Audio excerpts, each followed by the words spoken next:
Nama saya Askarianto, batin ke-9 suku Akit. Awal pertama disebutnya suku Akit itu berawal dari sekitar abad ke-17 untuk pembangunan Istana Siak. Sebelum istana itu dibangun, sana ada sebuah kerajaan yaitu Raja Kecil.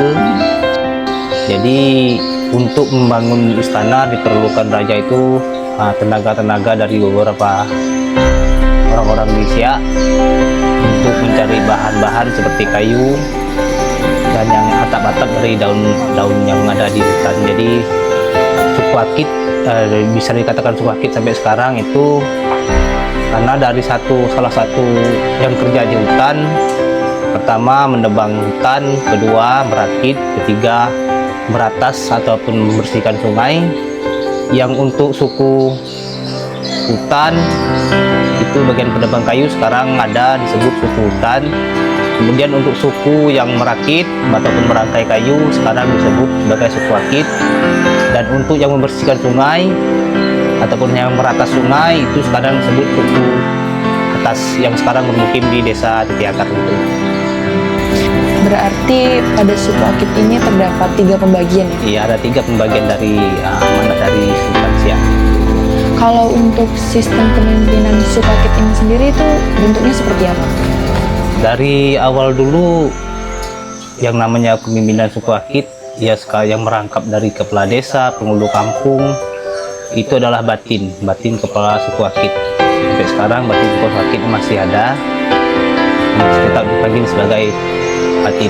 Jadi itulah pimpinan kepala suku Akit di Desa Hutan Banjar dan pulau lain-lainnya.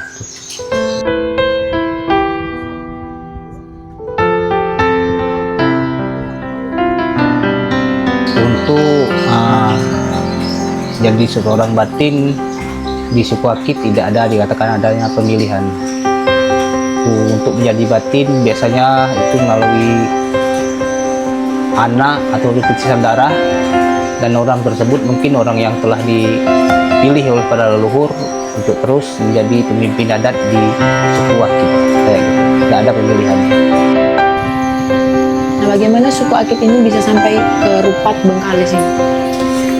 Ya, untuk bisa mendapatkan Pulau Rupat ini itu perlu proses. Yang pertama sekali telah selesai menebang kayu di Siak, di hutan. Kemudian untuk membayar upah kerjanya, jadi karena raja kecilnya belum berkuasa, dia belum punya uang, dia memberikan kesempatan kepada yang bekerja, kepada 3 suku yang ataupun 3 kelompok yang bekerja tadi untuk meminta apa yang mereka minta. Jadi ketiga kelompok tadi memutuskan untuk meminta tempat baru dalam satu tujuannya supaya nanti ada tempat dan bisa meluaskan lagi jajahan Sultan Siak, yaitu mencari pulau-pulau di daerah sebelah barat.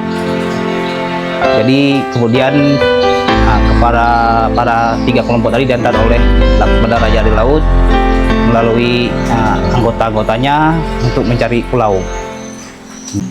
Ya, Pulau Rupat ini pun dulunya bukan Pulau Rupat, namanya Pulau Bertukar Tempat.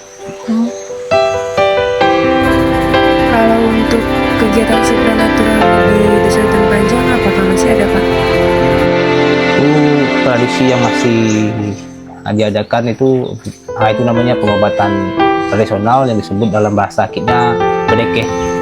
Nah, sampai sekarang itu masih ada, udah berapa turunan itu masih ada, dan orang yang jadi masa yang ditunjukkan oleh leluhur mungkin orang pilihan.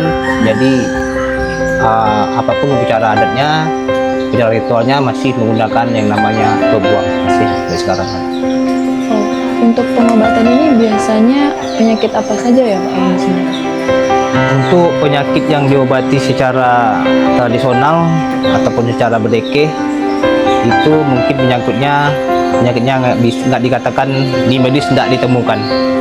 udah diusahakan ke medis, ke postu, ke puskesmas, mungkin belum ada jalan keluarnya. Jadi pihak keluarga mungkin memilih jalan untuk pengobatan tradisional, yaitu BDK.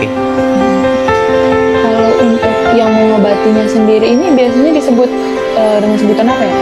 Kalau untuk yang mengobati dalam bahasa kampungnya, bahasa orang Akit itu namanya bomo. Jadi bomo inilah yang diberi kepercayaan untuk mengobati yang sakit itu.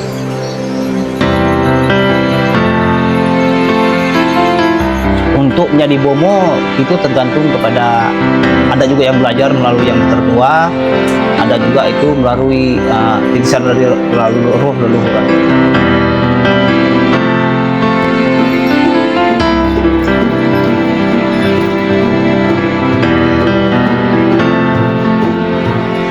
Tidak peraturan-peraturan di suku Akit yang tidak boleh dilanggar sama sekali. Peraturan di suku Akit itu yang masih sampai sekarang perlu dilestarikan, kami jaga juga, yaitu pertama tentang pantangan masuk rumah, kemudian pantangan memanggil yang lebih tertua, menghargai roh leluhur, kemudian pantangan di saudara-saudara tidak boleh mengatakan kurang bahasanya, lebih bahasanya, harus hormat kepada yang lebih tua. Kayak gitu. Tadi Bapak menyebutkan tantangan masuk rumah. Apakah setiap rumah suku Akit itu tidak boleh dimasuki sembarangan orang? Oh, tidak juga, Bu. Kalau dulu aturannya rumah orang Akit itu kan menggunakan tongkat dari kayu. Bahan-bahannya pun mungkin dari kayu. Ya mungkin atapnya mungkin dari daun-daun rumbia ataupun daun-daun kepau, ya kan. Di situ dibikin namanya galang dalam bahasa artinya, atau dalam bahasa sekarang ini palang pintu, gitu kan. Jadi untuk yang bertamu tidak boleh langsung dia masuk ke dalam rumah. Tidak-tidaknya harus duduk dulu di depan pintu ataupun di depan tangga kayak gitu, sebelum yang punya rumah keluar untuk memberikan izin.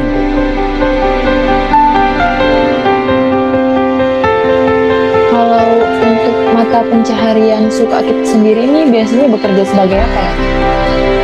Kalau dulunya, Bu, sekarang ini agak beda sedikit. Kalau dulunya orang Akit belum tahu yang namanya kebun karet, belum tahu yang namanya kebun sawit. Jadi orang Akit ada yang kerja jadi nelayan, ada yang kerja jadi buruh di kayu bakau, gitu kan. Ada yang kerja ngambil kayu-kayu di hutan. Tapi sekarang ini mungkin ada perubahan agak yang bagus lah di suku Akit, karena udah ada namanya karet, ada namanya sawit. Jadi mata pelajaran sekarang ini udah dikatakan ke kebun karet ataupun ke kebun sawit. Kalau untuk bahasa sehari-hari di suku Akit ini biasanya menggunakan bahasa apa? Bahasa Akit, kami biasa masih menggunakan bahasa Akit. Bahasa Akitnya mungkin jika nak kemana, nak keluar, nak ke depan, itu bahasa orang Akit. Beda dengan bahasa itu kan. Tapi sekarang ini mungkin ada campuran dari desa-desa tetangga yang Muslim atau Melayu, Jawa. Mungkin bahasa itu ada juga, tapi itu tergantung kepada siapa yang ditemukan kayak gitu.